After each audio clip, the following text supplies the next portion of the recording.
Three में। अब section two हमने इसलिए कवर नहीं किया क्योंकि सेक्शन टू होता है डेफिनेशन का, और डेफिनेशन में कई जगह पे एक्ट का रेफरेंस होता है, दूसरे रूल्स का रेफरेंस होता है। तो जब भी हम पढ़ेंगे सेक्शन टू डेफिनेशन, वो हम दूसरे प्रोविजन के साथ, दूसरे रूल्स के साथ कवर कर लेंगे।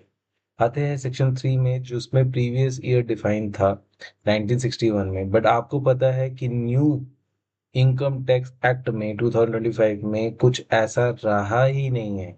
मतलब इनकम टैक्स 2025 में कोई प्रीवियस ईयर या असेसमेंट ईयर का कंसेप्ट है ही नहीं। जो है अब उसको टैक्स ईयर बोला जाता है।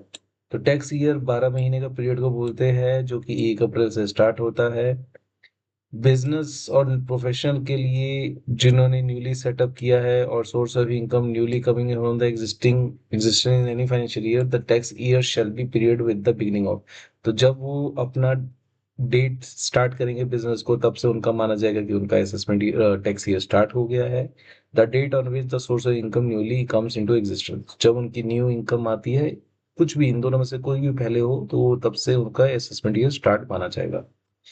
पहले क्या होता था कि प्रीवियस ईयर टर्मोलॉजी यूज की जाती थी। वो कहते थे कि प्रीवियस ईयर कौन सा ईयर होगा जो immediately preceding the assessment year होगा। तो आप यहाँ पे समझ रहे हो, असेसमेंट ईयर, प्रीसीडिंग ईयर, ये सब चीजें हट गई है।